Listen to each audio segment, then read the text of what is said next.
നമസ്കാരം, news prime മലയാളത്തിലേക്ക് സ്വാഗതം. കർണാടകയിലെ 28 ലോക്സഭാ സീറ്റും തെലങ്കാനയിലെ 17 ലോക്സഭാ സീറ്റും ചേരുമ്പോൾ 45 ലോക്സഭാ സീറ്റുകളാണ് ആകുന്നത്.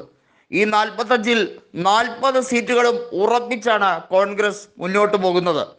DK ശിവകുമാറും രേവന്ത് റെഡ്ഡിയും അതിനുവേണ്ടിയുള്ള മാസ്റ്റർ പ്ലാൻ തയ്യാറാക്കി കഴിഞ്ഞിരിക്കുന്നു. ദക്ഷിണേന്ത്യയിൽ പരമാവധി സീറ്റുകൾ നേടിയെടുക്കുക എന്നുള്ളതാണ് കോൺഗ്രസിൻ്റെ ഏറ്റവും പ്രധാനപ്പെട്ട കാര്യം. കാരണം ഉത്തരേന്ത്യയിൽ BJPയെ നേരിടുമ്പോൾ എത്രത്തോളം സീറ്റ് കിട്ടുമെന്നത് ഉറപ്പില്ല. അതുകൊണ്ട് തന്നെ പരമാവധി ദക്ഷിണേന്ത്യയിൽ നിന്നും സീറ്റുകൾ ഉറപ്പിക്കുക എന്നതും അതിശക്തമായി വിപുലമായി കോൺഗ്രസിനെ മുന്നോട്ട് എത്തിക്കുക എന്നുള്ളതും AICCയുടെ നിർദ്ദേശമാണ്. പ്രിയങ്ക ഗാന്ധിയെ കർണാടകയിൽ തെരഞ്ഞെടുപ്പ് പ്രചരണത്തിൻ്റെ ചുക്കാൻ നൽകിക്കൊണ്ടുള്ള പ്രത്യേകമായ രാഷ്ട്രീയ രീതിയാണ് DK ശിവകുമാർ അവലംബിച്ചിരിക്കുന്നത്.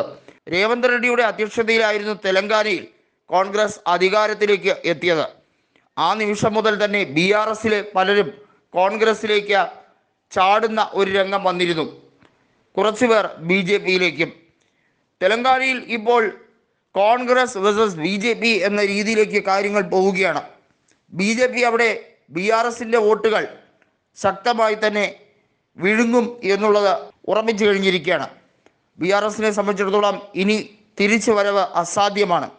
അത്രമേൽ അവരുടെ രാഷ്ട്രീയപരമായ സാഹചര്യങ്ങൾ, കുടുംബാധിപത്യം എല്ലാം ജനങ്ങൾ വെറുത്തു കഴിഞ്ഞിരിക്കുന്നു. ഇനി ചന്ദ്രശേഖര റാവുവിന് ഒരു രണ്ടാം വരവ് ഉണ്ടാവുകയില്ല. അദ്ദേഹത്തിൻ്റെ മകൾ കവിത BJPയിലേക്ക് പോകാനുള്ള എല്ലാവിധത്തിലുള്ള സാധ്യതയും കാണുന്നുമുണ്ട്. രാഷ്ട്രീയപരമായി ഒരുപക്ഷെ BRSലെ പലരും ഇനിയും BJPയിലേക്ക് പോകും. അങ്ങനെ വരുമ്പോൾ കോൺഗ്രസ് വേഴ്സസ് BJP എന്നത് തന്നെയായിരിക്കും ശരിയായ കാര്യത്തിലേക്ക് പോവുക. കഴിഞ്ഞ തവണ BJPക്ക് തെലങ്കാനയിൽ രാഷ്ട്രീയ നേട്ടമുണ്ടാക്കാൻ കഴിഞ്ഞു. 4 ലോക്സഭാ സീറ്റുകളിൽ അവർ ജയിച്ചു. അതുകൊണ്ട് തന്നെ ഇക്കുറി അവർ കൂടുതൽ സീറ്റുകൾ ഉന്നം വയ്ക്കുന്നുണ്ട്. ദക്ഷിണേന്ത്യയിൽ കർണാടക കഴിഞ്ഞാൽ ഏറ്റവും കൂടുതൽ സീറ്റുകൾ ലഭിച്ചേക്കാവുന്ന സംസ്ഥാനമായി തെലങ്കാനയാണ് നരേന്ദ്രമോദി വിഭാവന ചെയ്യുന്നത്. അധികാരം വൈകാതെ തന്നെ ലഭിക്കും എന്ന രീതിയിലാണ് അവരുടെ പ്രവർത്തനങ്ങളും. എന്നാൽ കോൺഗ്രസ് അങ്ങനെ ഇങ്ങനെയൊന്നും വിട്ടുകൊടുക്കാൻ തയ്യാറല്ല. ആന്ധ്രാപ്രദേശിൻ്റെ രാഷ്ട്രീയം കൃത്യമായി തന്നെ മനസ്സിലാക്കി തെലങ്കാനയിലും ആന്ധ്രയിലും കൂടുതൽ കൃത്യതയോടെ മികവാർന്ന രീതിയിൽ പോരാട്ടം കാഴ്ചവെക്കാനാണ് AICCയുടെ തീരുമാനം. തെലങ്കാനയുടെയും കർണാടകയുടെയും ചുമതല DK ശിവകുമാർ തന്നെയാണ് വഹിക്കുന്നത് എന്നത് വ്യക്തമാണ്. ആന്ധ്രയുടെ രാഷ്ട്രീയം കൂടി മാറുമ്പോൾ അവിടെയും കുറേയധികം നേട്ടം കൊയ്തെടുക്കാൻ പറ്റും.